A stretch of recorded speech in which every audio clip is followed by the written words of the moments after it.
Hello, and welcome to Witchy Woman Podcast. I am your host, DaNae Sweet, and this is episode 132.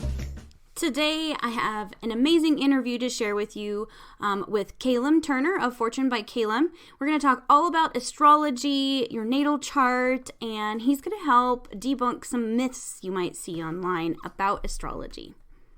But first, let's do a little smoke cleansing and pull a card. Okay, we're going to use a little rosemary. Going to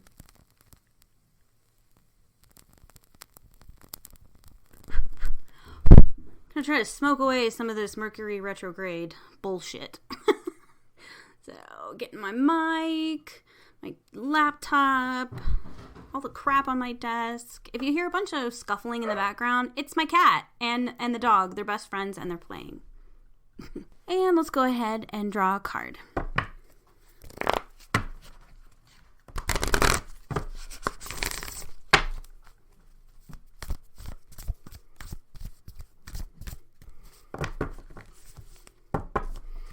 I'm going to shuffle again. Hang on. Just feel like we should. Oops. And I have, like, fumbling fingers today. Ugh. Can I blame that on Mercury?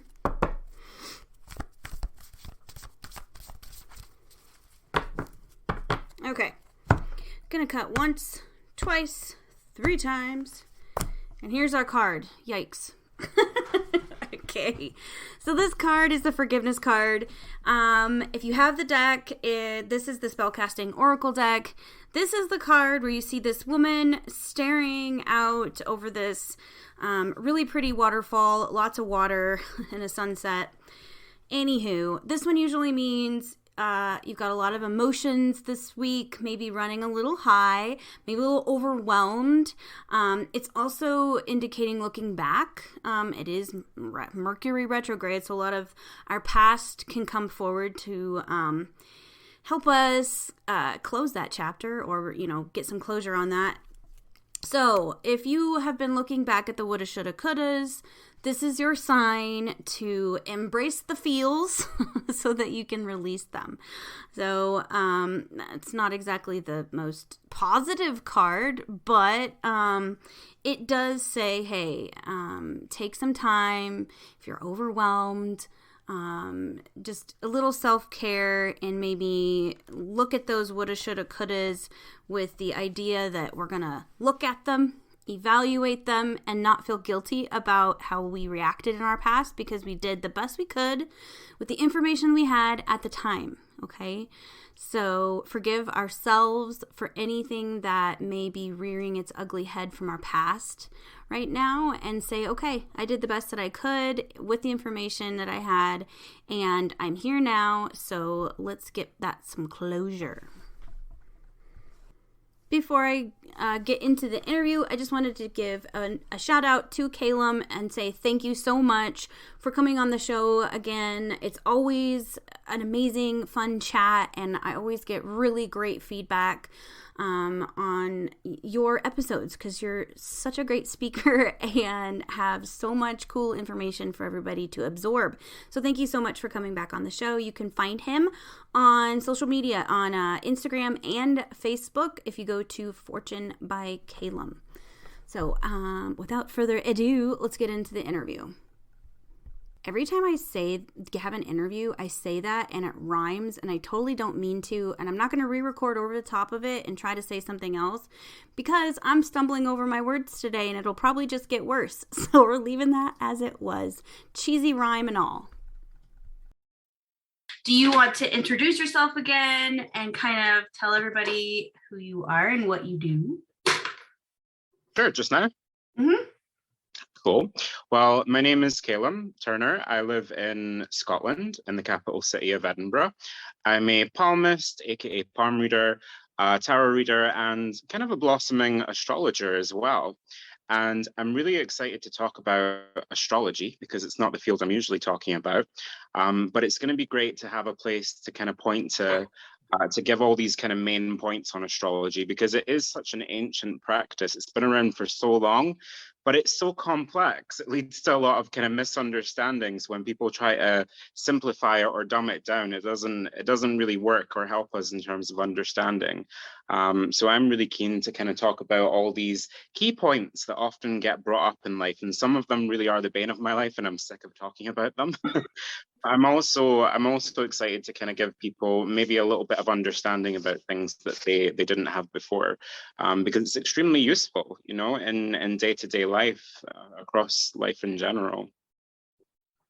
Well, I'm glad you're here. I have to say, so for I'm taking classes through a seminary, and good. I had to take Astrology 101, and I don't know if it was just my mindset and I had too many external stressors going on, but I squeaked by passing that one. It was so overwhelming, and that's just going to be one of the things I'm not very good at, I think. So. Well, you know, I think you really do have to take your time with it. One thing that you'll realize as an astrologer, to anyone who studies astrology in any way, any kind of form of astrology is such an expansive topic. You could study it from childhood till elderly life. And, you know, I think a lot of people don't want to call them an expert in astrology because it is so expansive. Even if they have a good grasp with it, you could study it lifelong and you wouldn't cover everything. And of course, with society changing, with things evolving, and, you know, you're always experiencing new astrology that you've never experienced eventually, then you can always learn something new about it. So don't feel bad if you feel like it's complex or difficult, because it really is. If you're into real astrology, like, it is complex. And we're going to try and keep it very simple here today, but explaining things, you know, without visuals, especially in terms of the way that the planets work. You know, we're going to have to kind of be careful there. Yes. It was definitely a learning lesson for me, because like a life lesson, because I am one of those people who I don't like failing anything. I mean, not like anybody likes failing anything, but as far as my study, my studies, it like blew my ever-loving mind. I'm like, I'm not getting an A. What the hell is wrong with me? Yeah, so I had to like settle on, I am not as good as I want to be in astrology. It's a progress, and you can of course start with your birth chart, and we'll talk about what that is in a minute. But I do feel like it's one of those things where it's the same with any method of divination, but especially astrology, because astrology, it really is a science to those who practice it. It's a science in terms of study. It's an art in terms of perfection. It's like piano, you know, like all other things. If you're not practicing and you're not kind of keeping up with it, you can read as much as you want about it. But unless you're actually making the observations for yourself, and putting it into practice, the advice or whatever you take from it, the predictions, then you're not gonna evolve with it. But you know, it's great if you have enthusiasm to start with. I put it on the shelf, and I'm like, okay, I'll come back to that and maybe revisit that when I'm less overwhelmed. And take it piece by piece as well. You know, don't try to overwhelm yourself with everything. I always recommend that when people study astrology, of course, it's great to know the characteristics of the zodiac signs, the energies that they bring. But you know, start with the basics, start with the signs, and then find their ruling planets and see what those planets have in common with the signs, but other kind of experiences or energies they bring as well. Once you have an understanding of those, then you can apply it to things like natal charts and transit readings. Even with the houses, you know, you don't have to overcomplicate things. There are 12 signs, there are 12 houses. But there are different methods of interpretation for that. And I think it's important to start with a little bit of history with the astrology. You know, I have some people coming to me and they think that astrology is a relatively new practice. It's not. It's not in any way. I think our oldest surviving record of a horoscope, of a birth chart, is, I think, 2,500 years old. This goes back to ancient Babylon. It's not No. it's not young in any sense. It predates the Christian religion. It predates the Muslim religion. That is how old this practice is, the study of the celestial bodies. But it wouldn't have even started with the study of celestial bodies. It really would have started with the Babylonians. And their interpretation of the seasons, really realizing that different times of the year would bring in different energies. And this would not only be felt, in experiences, but also really based on when people are born as well, and the kind of person they were going to come to be. I think, once you observe that, and whenever you're observing the change of the seasons, you're going to look to the sky. Oh, yeah. You're going to look to see where the stars are, and where, how the planets are kind of moving and all that. And that's where it really would have developed from. One thing that I think confuses a lot of people is the constellations, and how they relate to astrology, if at all. And that depends. It really depends on the kind of astrology that you're doing. So I'm going to talk about whole sign astrology, which is the kind that I use. That is the original method of house interpretation in terms of astrology. We'll get to the houses in a little bit. But there are different kinds of astrology. You get Vedic astrology. They still use the same signs, but a different kind of zodiac. They even change the zodiacal year dates. Yeah, so it's interesting, the different kind of interpretations that you get there. But just going back to the history, I guess you could say, it would have originated in Babylon. And I'm kind of losing my train of thought of where I was going with that one. Mercury retrograde already.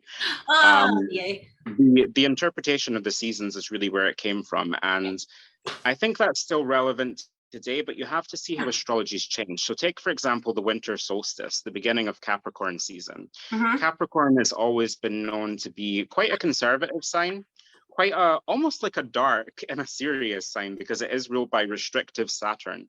And when we think back to winter, back when astrology started, people would have had to have been kind of conservative and really careful with their resources, which is kind of how Capricorn behaves to survive through the winter. Of course, in the winter, things are darker, so we've got darker energy there, Capricorn having a little bit more of that darker vibe going on. But even today, that's still relevant, not just because it's a darker time of year, but because we are being more conservative with our resources and finances. Our energy bills go up in the winter. We have Christmas to pay for during Capricorn season for a lot of us. So it's like the energies are still relevant, but that's going to apply differently in different periods of time, really. But that's how it would have started. It really would have been like interpretation of the seasons. The constellations kind of come into it, and that they were used as place markers for planetary movements. The constellations and the zodiac signs are two different things. The zodiac signs are these energy interpretations that we feel. And depending on where the celestial bodies, whether it be, the moon or Mercury, any one of the planets, depending where they are based on our perception, they're going to line up with different constellations. And the constellations were really named after the signs, not the other way around. Oh, okay. And I think that's where people get confused, because the constellations no longer match up with these signs, these areas in space. Through a phenomenon known as the Procession of the Equinoxes, I think it actually moves the signs backwards in that one. And in Vedic astrology, they do corrective astrology, which is why they've changed the dates. But again, it doesn't really affect astrological theory, because the constellations aren't the signs themselves. They were simply place markers for them, if that makes sense, based on the planetary movements. I think that's where people get a lot of confusion around it, especially because people commonly know their zodiac sign. They refer to it as a star sign, which I think that terminology was invented in the 1930s, for newspaper horoscopes. It's a real kind of simplified version of a sun sign horoscope. So not helpful. No. I'm not saying the constellations are totally irrelevant all the time. It does depend on what kind of astrology you're doing, but the constellations and the signs are not necessarily the same thing anymore, or ever really. Right. Well,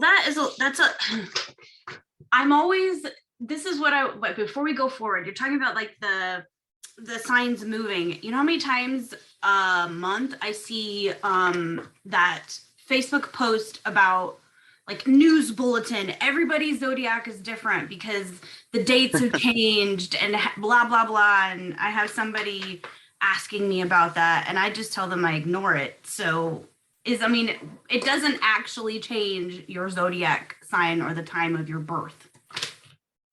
If you're talking about whole sign astrology, and we'll talk about the difference between that and Placidus, the more common form, in a minute, nothing has changed. Okay. There is no new constellation, and the constellations do not make the signs. Right. If we're talking about a horoscope, any kind of horoscope or a birth chart, you can think of it as 12 divisions of the sky.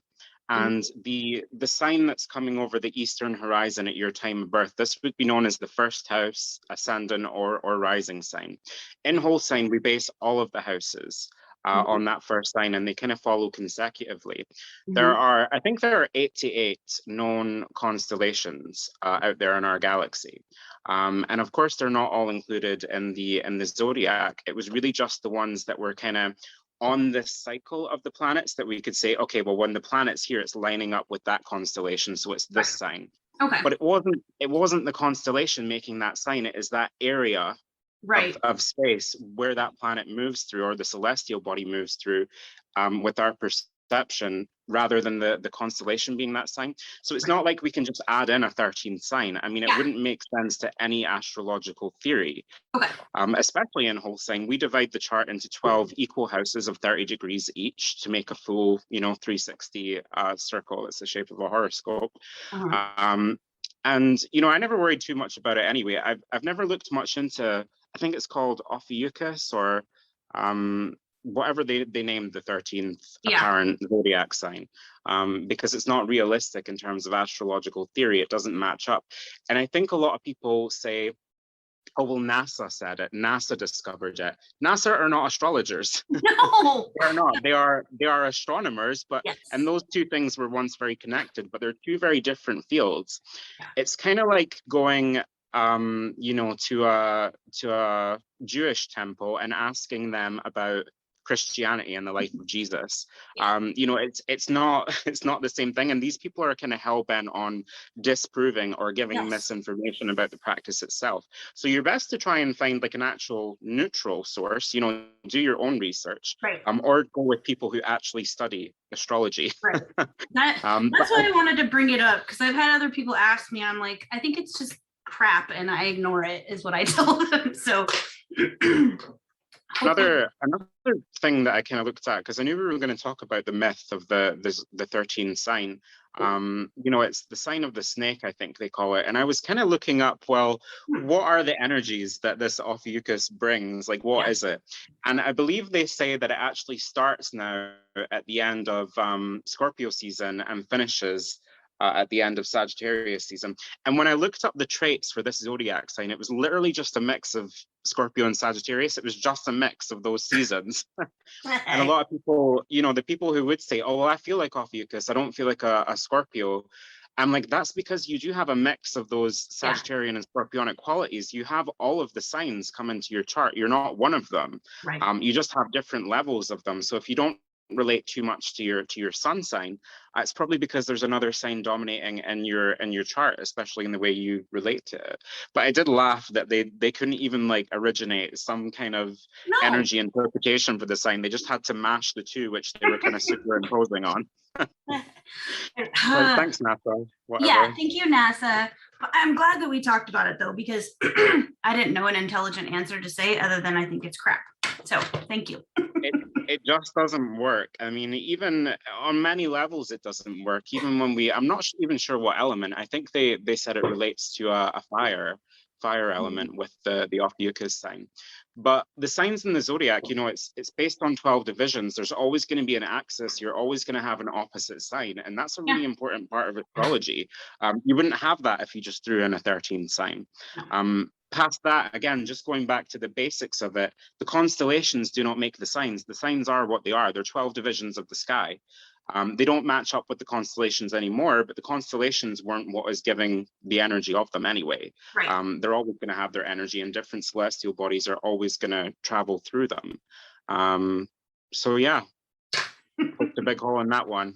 Don't ask us again. Right. Well, at least we know now. So Yeah.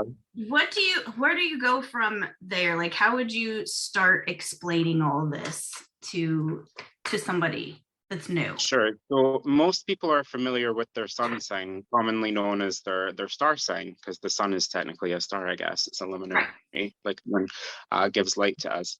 That's very easy to know because we kind of have fixed dates for them. And to be honest, like they do change slightly a little bit depending on how we're seeing the sun. But the most important thing when doing a birth chart or a horoscope is to get your exact time, date, and place of birth. You know, and we're lucky to live in this modern age of technology where we have a computer that can go back and calculate. You know, there are birth chart astrology calculators all over the internet that will give you your birth chart interpretation. I'm going to suggest going with whole sign, and you will have to select that because it's kind of, it usually goes to the generic Placidus. We'll explain that in a bit. But whole sign is much older, it's much easier, and in my mind, it's a more accurate interpretation of the houses. The houses are 12 divisions of the chart, and each of the zodiac signs will fall into a different one of these houses consecutively after the other based on the first house or rising sign. The rising sign, also known as the ascendant, is the sign that was coming over the point of the eastern horizon at your time of birth. And this will always be on the left-hand side of your birth chart or your natal chart.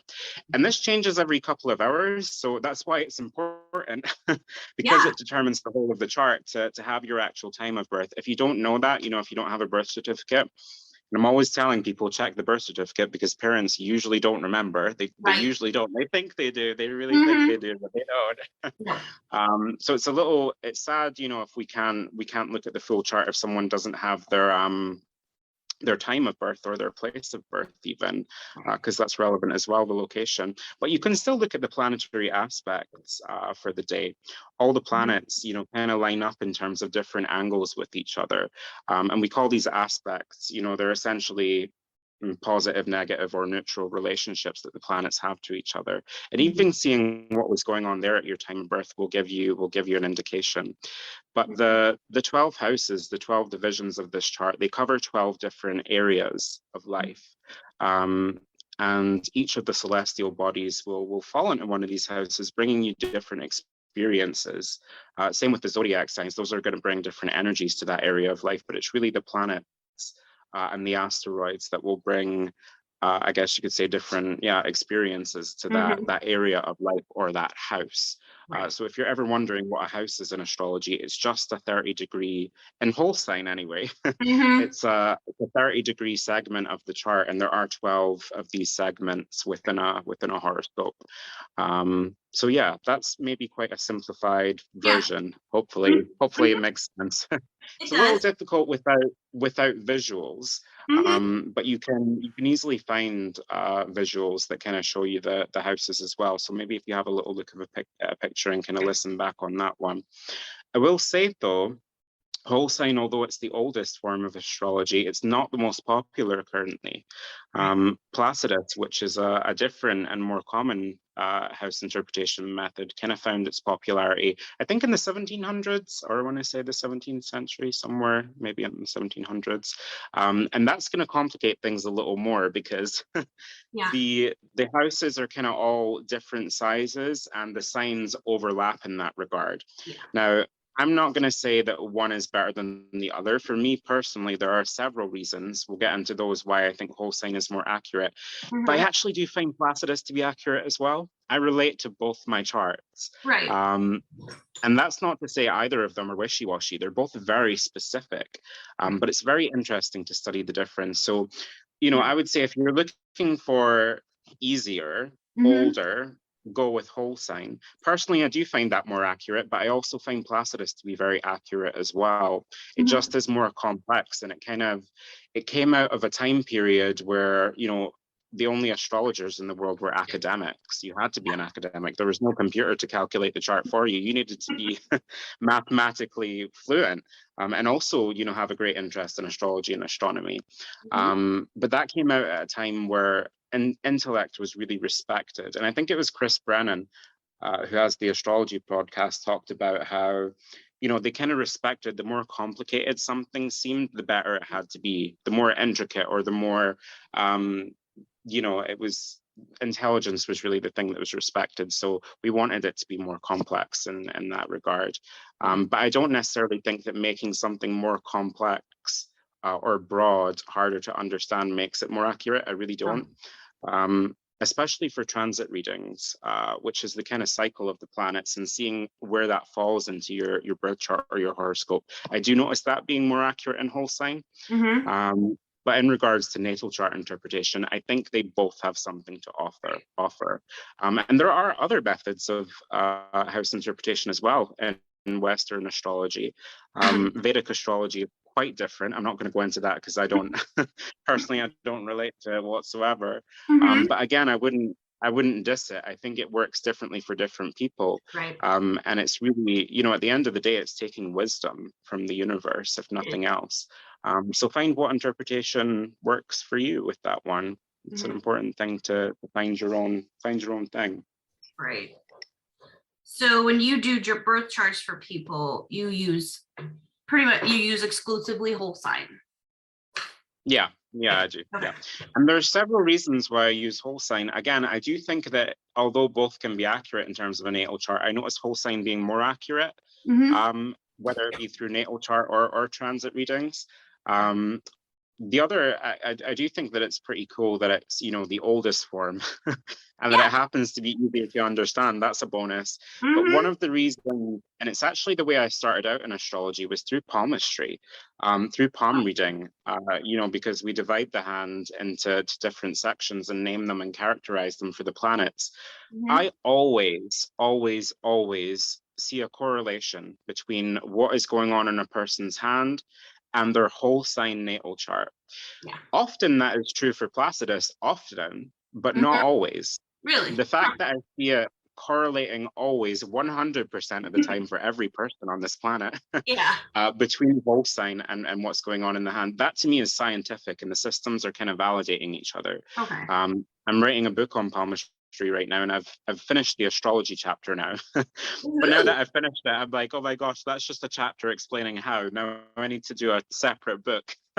Really going into the different examples of how that happens, with photographs and also natal charts as well, because it's fascinating in the way that these two sciences, and I'm going to say they're a science, from my perspective, because we do study it from a scientific standpoint as well as intuitive.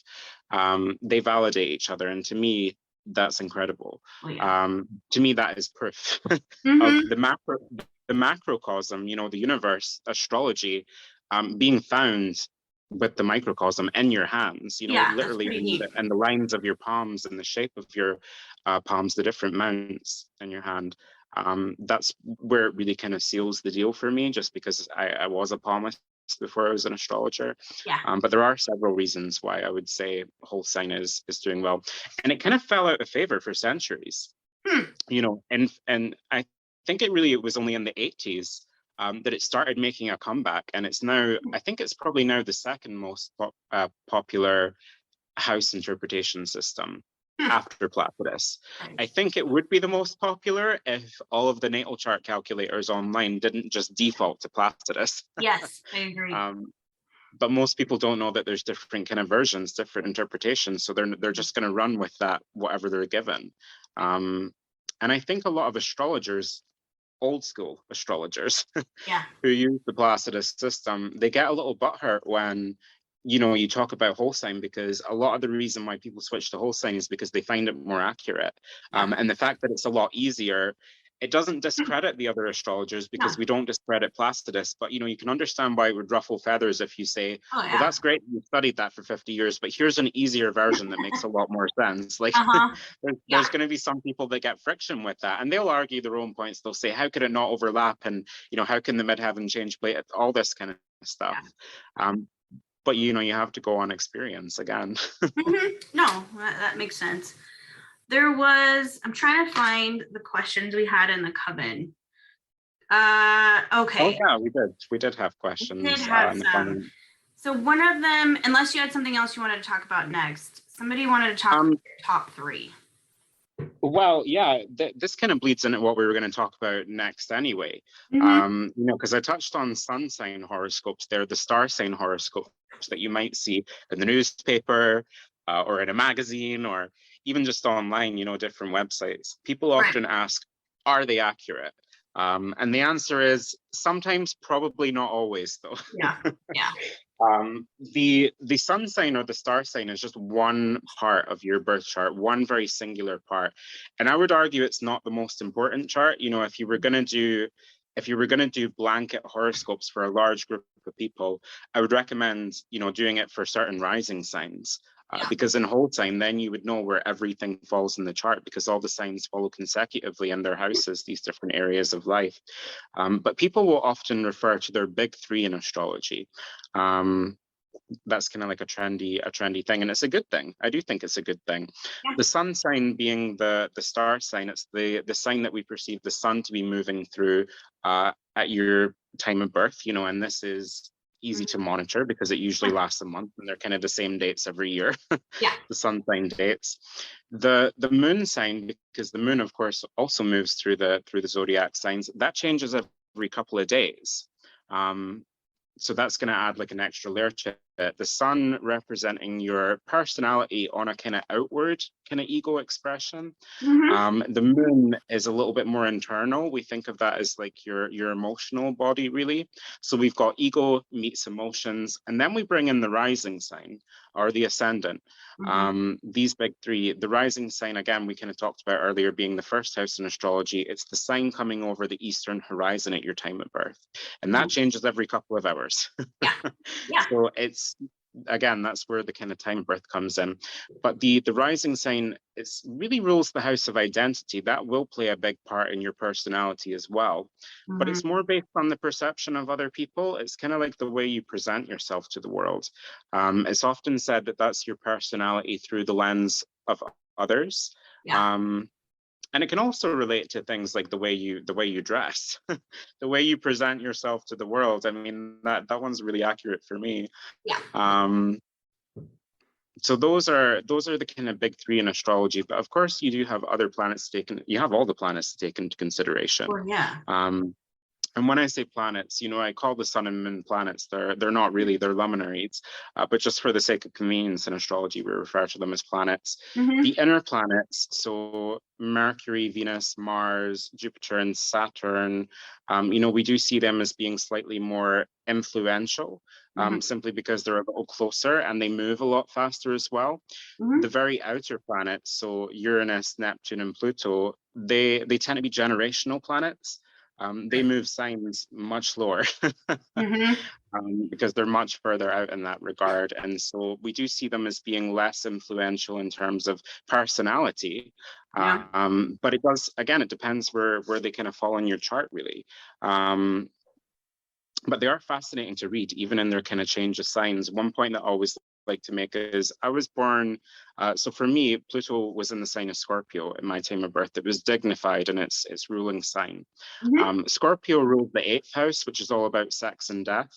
And when Pluto moved into Scorpio, this is when we had the AIDS epidemic in the 80s and kind of going on into the 90s as well. So I read a book recently called The Gods of Change, and I think that's a really appropriate kind of name for the outer planets. They really bring change, great societal change with them if they're changing sign, and depending on what kind of transits they're going through as well, they are still severely important. But in terms of personality aspects, it would be the kind of 7 closer planets, inner planets. Or ancient planets, we could call them, because, up until about 100 years ago, those were the only ones we knew about. Yeah. I saw some, what is it, Pluto? One of those, I saw an article about how it's going to, freeze over and something bad's happening to Pluto, but not until I'm, really old. I mean, Pluto's pretty icy anyway. So I don't know what that's about, but it would be it would be very icy anyway. Yeah, it's cold as hell anyway. Scorpio vibes. Yes.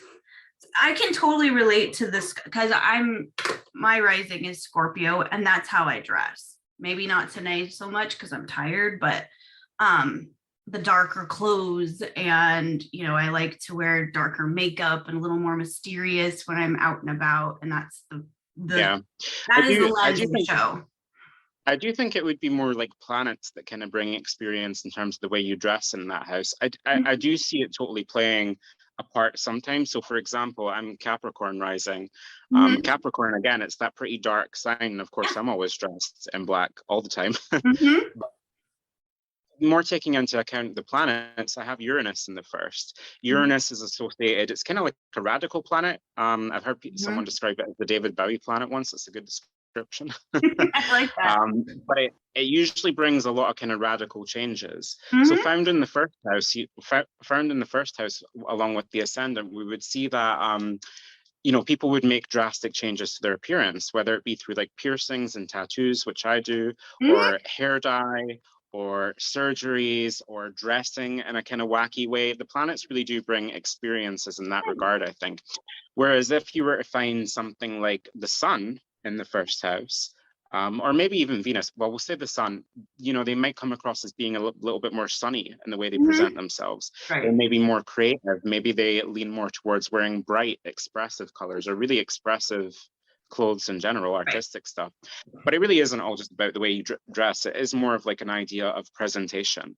It just so happens that our identity, our personality often goes hand in hand with the way that we dress or present ourselves, whether that be for a fashion statement or religious reasons, or kind of just your identity. But that is a fascinating way to explore it. The first house really does constitute a lot of the personality, even though it's said to be that's how you are in the eyes of others. I do think it is how you are in general, especially as you get older. You tend to grow into a little bit more. And then the other houses are all experiences, so the second house, finances and resources, the fourth house, home, the seventh house, relationships. There's different areas of life, but the first house is the house of self, or house of identity, I would say. I think that I'm a Gemini sun, and if you look in my closet, it is clearly divided. I have all of my witchy clothing that I wear on a daily basis, but I also have I have goth witch, and then I have Stevie Nicks on the other side, and it's clearly two different presentations that I use, I guess. But those two were the things that I'm comfortable with. To be honest, those both kind of sound like Scorpio rising shit rather than Gemini, but I know it does. Gemini is the sign of variety. It's that one that loves the spice of life. It's so versatile. So that can come across in many ways, really. The other thing that I think is appropriate to talk about a little bit is retrogrades. We are famously in retrograde season. Hopefully it's all been going well. I'm quite Mercurian, and you're literally a Gemini, Gemini being ruled by Mercury. So we experience a lot of problems with Mercury retrograde. But before getting into the problems, we should identify what is retrograde. What does that even mean? What does the word mean? Right. It's not just Mercury that retrogrades. All the planets do, bar the sun and moon, which again are not really planets. But retrograde itself is an optical illusion. It's not even a real thing. It's kind of hard to explain without visuals again, but based on the speed of the planets, sometimes from our earthly perspective, our perception is that they will be moving backwards. They're not really. It is literally just an optical illusion related to the speed and kind of how we perceive it, how we're seeing it. But they will appear to be moving backwards. And it's at this time that things seem to either get brought back into our lives from the past. With Mercury being the most famous one, I think it's the most famous because Mercury is so close to us. It really does have such a powerful effect. And it rules a lot of different stuff. It rules communication. Mercury rules technology. It rules short distance travel. And these are all the things that we really notice when things start to be tested or go wrong. Earlier this month, in the height of retrograde season, when most of the planets were in retrograde, most notably Mercury, we did have the big collapse globally of Facebook, Instagram, and WhatsApp. Yeah. And, thankfully that was only for, I think, like 6 hours or something. Right. But it definitely brings people's attention when they're like, oh, the astrologers are talking about Mercury retrograde and how this happens, and then the week after this happens, but it happens with all the planets, and all the planets have different kind of things that they'll bring back or things that they'll kind of mess with. So for example, Venus being the planet of love and money. Yeah.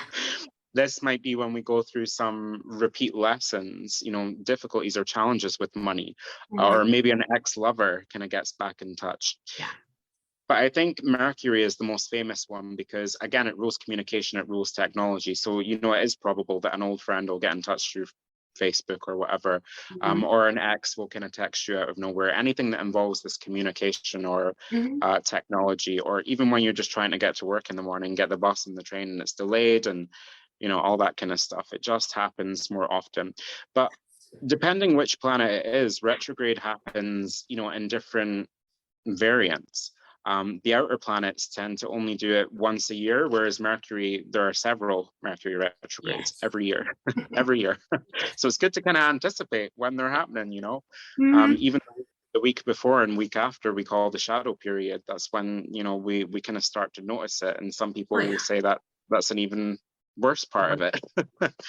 But it's not all the time, and it will be cleared up by Halloween for sure. Thank the gods. I'm ready for it to be done this year. I don't know why it has been so. I notice Mercury retrograde and I notice it happening, and usually for me it's technology that screws up, but the last two have just been shit shows. Like, I have not had the best time. So I'm hoping that I'm like putting in all my dues and next year will be better. Yeah. It is just good to anticipate. I mean, whenever there is a retrograde, it's not to like mess your life up or anything. It's not, they're not trying to do that. They're simply getting us to revisit the past, reconsider the way we're doing things, re-examine this. Don't take things for granted, especially with retrogrades. It's more, people even born with retrogrades, they're like, what does that mean if it was retrograde in my chart? It's just that the energy is more expressed inwardly. Right. Rather than outwardly, like it would in its normal cycle, I guess you could say. It is in its normal cycle. It's just, again, it's an optical illusion. It's a phenomenon, but it's one that really kind of affects us the most. I think this one was so heavy because we did have a majority of planets in retrograde. But it's good to look as well, where do you have these planets in your chart? A lot of people don't realize how simple, I'm not going to say they're super simple, but it's fairly easy to give yourself a basic transit reading. I was talking to you on the new moon. We had the new moon in Virgo not long ago. I think it was like the 6th or something, so maybe a week ago now. I think so. On the 6th of October. So the moon itself is a very powerful celestial body. We're seeing it all the time in the sky. It's very close to us, and it rules our emotional body. And if you're a believer in manifestation, you will know that your emotions really do create your reality. Oh, yes. But new moons tend to, the clue's in the name, they bring something new with it. They bring a lot of new energy. It's kind of like an increasing energy.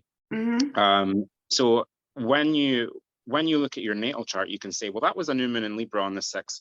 Where could I be planting seeds for new beginnings and growth? For me, it was in my 10th house, which relates to my career. And it was also, the moon was also conjunct Mars, which is quite a driven planet. So I was feeling a lot of drive towards career matters and doing something different in that realm. I remember speaking to you, and you have Libra in your 12th house, which is the house of solitude and the house of dreams, and it's kind of like a bit of a confusing house. And I think you even said like you were rocked up in bed, like feeling like shit, not talking to anybody. I like had my blanket on, just sitting there going, I didn't even know what to do. I drank a lot of coffee that day and stayed in my bed. sounds very Pisces. I mean, that's 12th house themes, the house of Pisces, but that's where your Libra showed up and was the 12th house. So that was you just kind of aligning with that energy, For me, I always feel like shit when the moon's in Sagittarius, because that's what's in my 12th house. I don't mean to shit talk the 12th house, but it is the house of self-undoing, of secret sorrows, of solitude. I've heard it referred to as the black hole house before. So, it is a good one to pay attention and anticipate with. But, looking with what these celestial bodies are doing and seeing where that shows up in your chart is a great way to kind of start in terms of reading transits for yourself. The moon's an easy one to do. The next one will have a full moon. That's kind of like a culmination point in contrast to the new moon. So where can we be wrapping things up? Full moons are notoriously intense, of course. Yes. That's where we get the term lunatic or lunacy, comes from Luna, comes from the moon. And that's astrology. That's not astronomy. Astronomy is just touching on NASA again. They are very happy to say that the moon has a major effect on, the ocean and the tides. But it won't accept the fact that it has an effect on us, despite the fact that we're made of 70% water or something. Mostly water. Yep, exactly.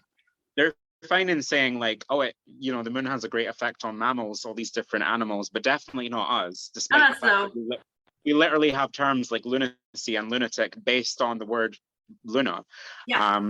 Even our whole lives are kind of built around astrology. Our calendar, each day of the week is said to be named after a different personal planet. So Saturn is Saturday, Sunday is the sun's day, Monday is moon's day, and you kind of have to switch it up to different European languages to get it in the other days. Like in French, Tuesday relates to Mars, and it's mardi in French.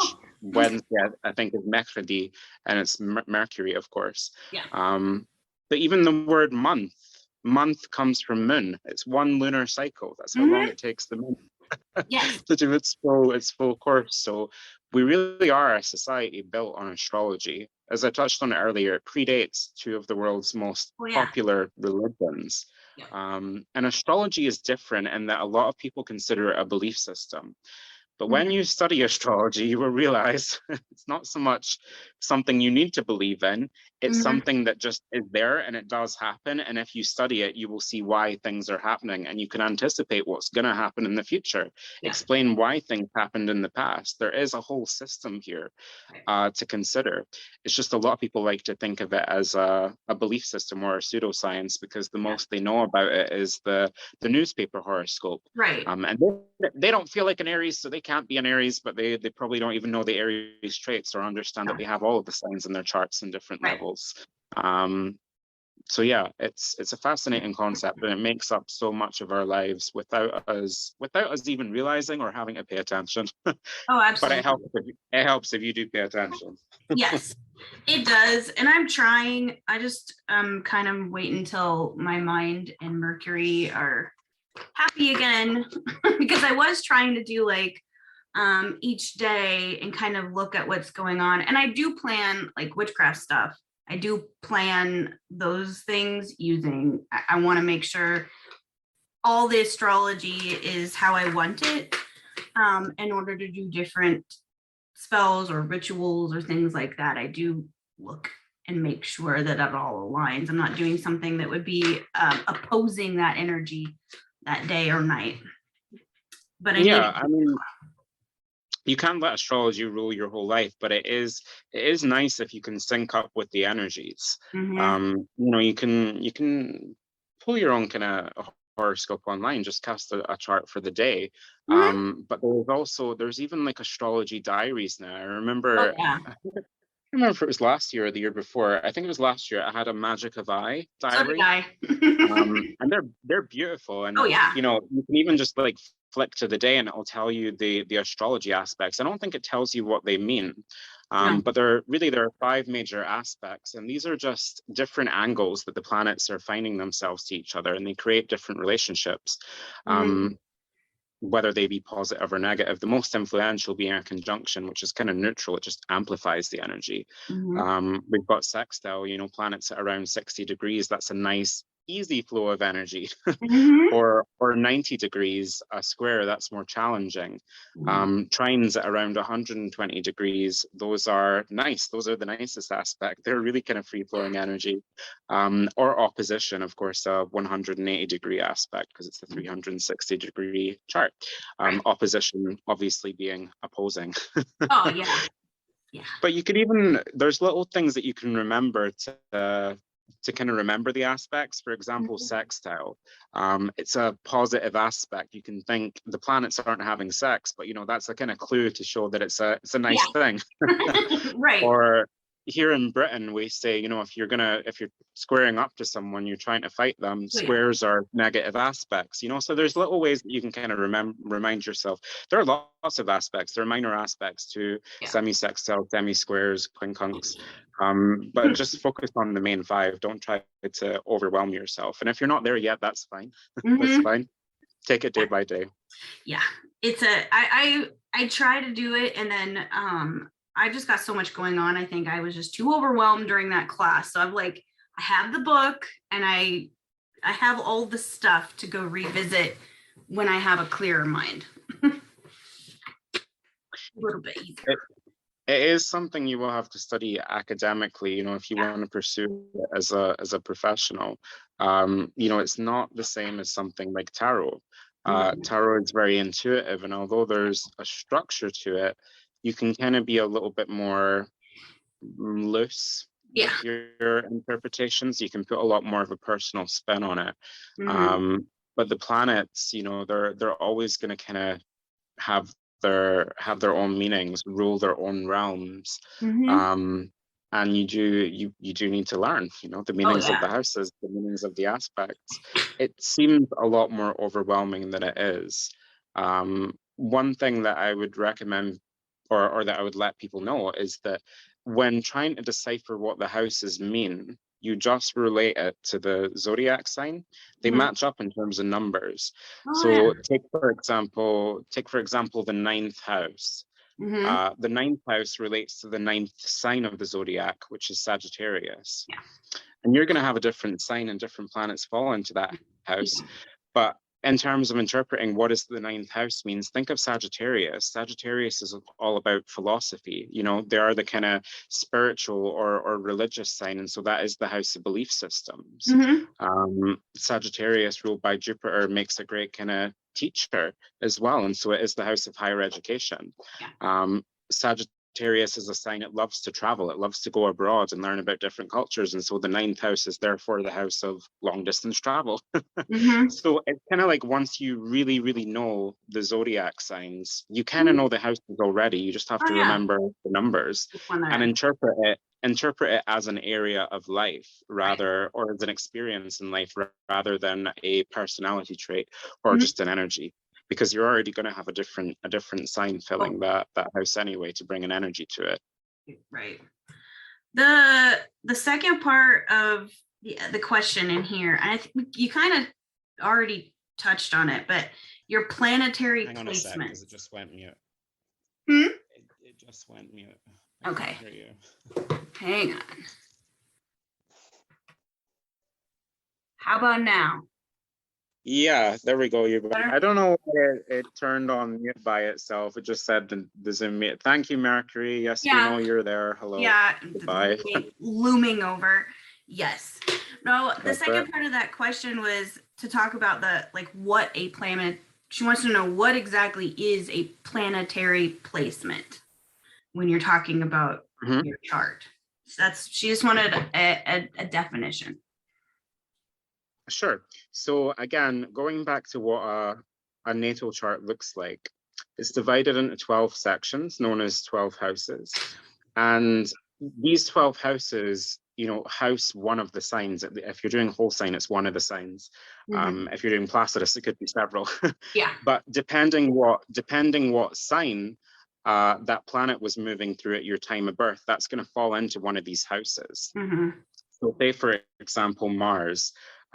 Mars, for me, was in the sign of Pisces at my time of birth. And Pisces falls into my 3rd house.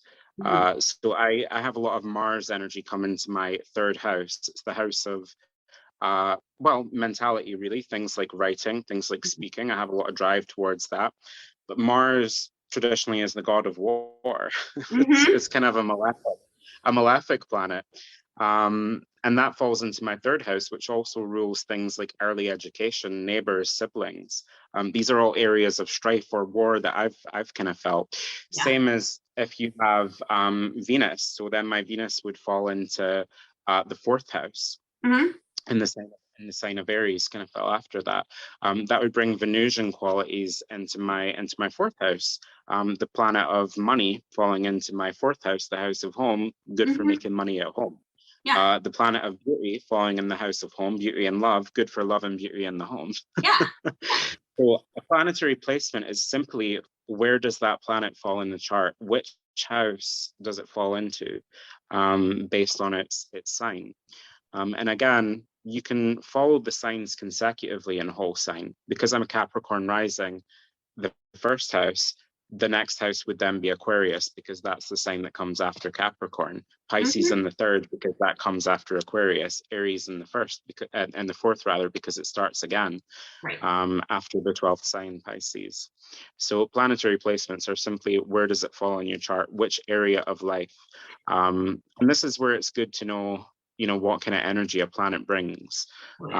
I would recommend that you look at the outer planets, because the inner planets get so much attention, but the outer planets are intense. Yes. Say, for example, where you have Pluto. Pluto is known as the Great Destroyer. That's going to bring a lot of intense energy into the area of life you see it. And for me, it's in my 11th house. It's in my house of friendships.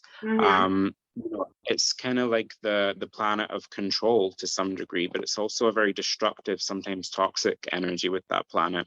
So it's good to look to see where the outer planets kind of sit in your chart and what they mean. Because I often think that they are where we need the most work in life. along with Saturn. Saturn's kind of an oppressor. But there are some good planets out there, I swear. Venus, Jupiter. The sun, arguably. The sun is good. There's a lot of articles I see pop up right now about Pluto and this country in particular, and the astrology of this country and how it's just kind of crumbling, and we're having a tower moment. You've been having it a while. Yes, we have. That's an interesting point that you bring up, though, because I don't think a lot of people realize you don't just have to do a horoscope for a person. You don't just have to pull their birth chart. You can do it for a country, like the US or the UK or wherever you find yourself. Personally, I'm not really into geographical astrology because, I always do readings, whether it's tarot readings, palm readings. It's always very person-centered, people-based. But that's a fascinating part of it is, doing it for countries. You can also, there's different branches of astrology. You can do electional astrology, which is figuring out auspicious dates for certain events and planning that out. I think that's kind of a popular one actually among the rich and elite who have always employed astrologers, from the court of Queen Elizabeth to modern day billionaires. These people plan their lives out, not from a spiritual vantage point with astrology or for self-exploration, but for a business. For a business kind of standpoint and figuring that out, because it's a good investment in that way. Oh, absolutely.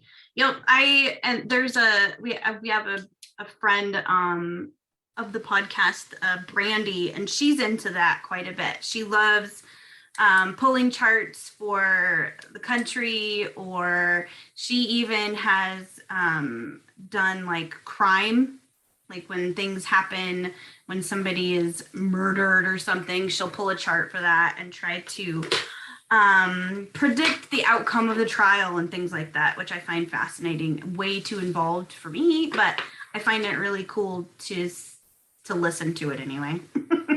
Yeah, that's fascinating, and it's a good use for it as well. I mean, if you look back on it, you will see that most astrologers did in fact predict Biden for the presidential elections. Most did in that case. I remember all the time most people were saying it's Biden, it's going to be Biden, based on his chart. And not just based on his chart, also based specifically on the chart of Kamala Harris. I think, is that her name? I'm always a little unsure. Yeah, Kamala Harris. I think in her chart, that was certainly auspicious in terms of that date.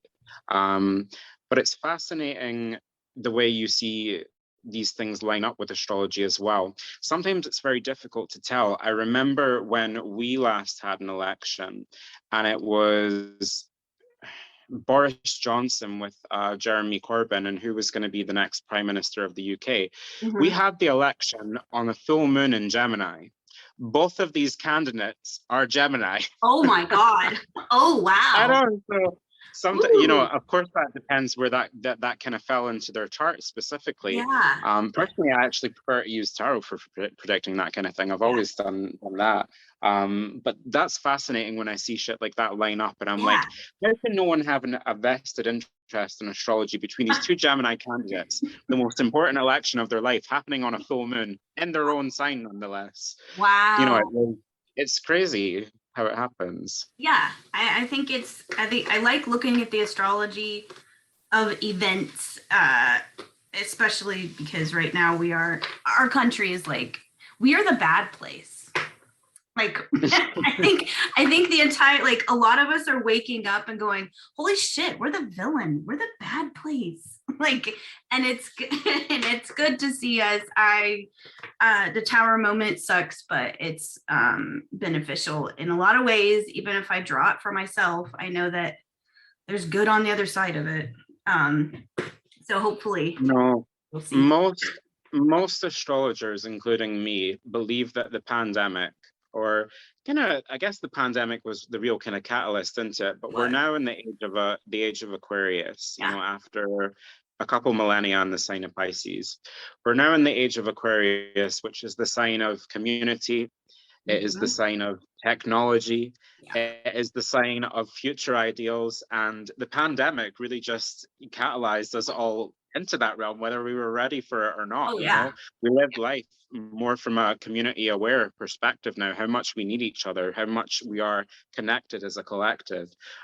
Technology and future ideals, of course, kind of play into that a little bit. But astrology is never there to doom us or to make us feel like shit. Based on our own chart or the chart for our country or whatever. Happy Indigenous Peoples Day, by the way. I think that was yesterday for you guys. Yes, it was. Yeah. Yep. Astrology is something we can always take wisdom from and grow. It's certainly not a fixed fate. All the time, but I do think that knowing, what's going on out there, the kind of movements, the astrological movements, and seeing where it happens in your chart, you will be shocked at how accurate, your own life is kind of following with these transits. And the way you kind of live them, the way you experience them, will be based on how you prepare for them. So that's where it kind of comes in as very useful.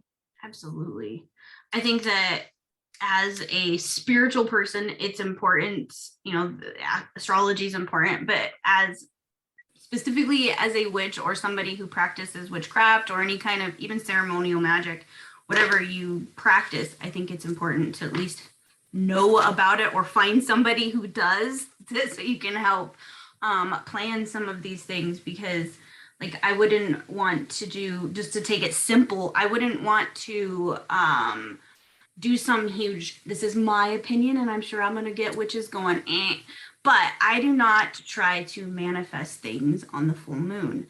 To me, same. Yeah, that's not what I do. The full moon for me is all about gratitude and looking back and seeing what I did manifest on the full or on the new moon, and that cycle going back.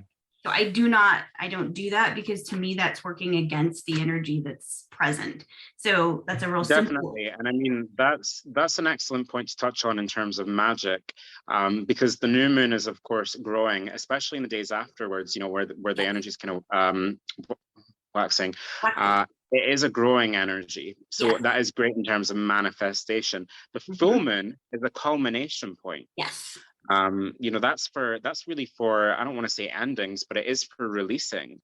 And it's also happens to be a lot more intense, so it's Yes. a lot harder to control.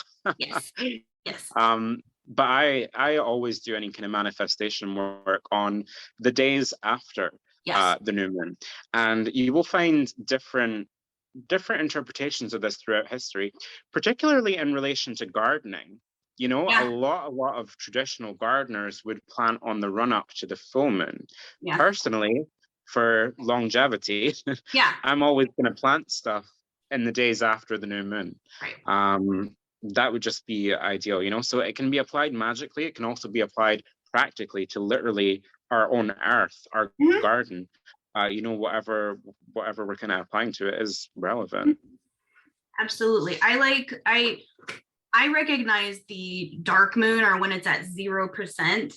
Like Yeah. I recognize that one and the new moon and the full moon. So that day when it's at 0%, to me, that's the liminal spaces. And that's when I am going to do more work with I call them my beloved dead. I'm gonna talk to my beloved dead. I'm gonna have a down day where I don't do a whole lot physically, but I try at least to use the moon that way. But I can see how using the rest of astrology and the planetary movements would also be super helpful. Just pay attention to how the moon makes you feel as well, because I mean, the moon is very symbolic of our emotional bodies, and it, you know, not only travels through the different signs, but it also has different aspects to it. It really affects us greatly, depending on the sign. But usually I feel terrible on a full moon. I feel really, really bad up until it gets to its highest point, and then afterwards, when it's released, I start to feel better. But I have my moon in the sixth house, which the sixth house holds a lot of stuff in it, but it's also the house of health, and I do feel that really intensely around my health. On that, so see where it shows up in your chart, see where your moon affects you the most. And also, of course, the sign that the moon is currently in, where's that happening for you? But it is always going to be more powerful around a new moon or a full moon, because these are starting points and culmination cycles for different energies. Absolutely. Trying to think if there's any. I'm looking through the group, making sure there was no other questions that they wanted answers. I think you've been very thorough. I think we covered a lot. I mean, I'm actually surprised at how much we covered there. Again, astrology is such an expansive topic. You could never talk about all of it in your lifetime. Like, you could never be finished studying. And it is a little difficult without visual aids. That's something that I find really, really challenging for people, is that to convey something with words, if you're not familiar with it, to not then have, you know, a kind of slideshow that we can take you through. Even with the slideshow, it's very difficult. But if I was to give a kind of suggestion out there to people, I've had, what's it called? I've had it for a long time now. Parker's. So there is a book out there called Parker's Astrology. I was just looking over to it. I got that a long time ago, and I found it very helpful. There's many astrology books out there that you can find that will give you, you know, the zodiac sign meanings and what do the planets mean, and what do the houses mean. You can even find a lot of that online. But I really appreciated the book Parker's Astrology by, I think one of them is Julia Parker. I forget her husband's name. Sorry, Parker. But that book is excellent in terms of having pictures, and not only explaining the history of astrology, but explaining things like the ecliptic, explaining things, you know, through pictures, I guess you could say, because we are a very visual species. Yes, we are. The kind of, I do remember the intro, and that was particularly great in terms of cutting to the point with things, but also having like an actual visual for you so you can digest it. But I'm glad that we got to dispel some of the myths and give a little bit of structure to the history, and hopefully a little bit of how a birth chart, a natal chart, or a horoscope in general does work for people. It's a lot easier than it looks, but it is very intimidating. So don't feel bad if you feel like you don't grasp it out there if you are listening, because it does just take a bit of time.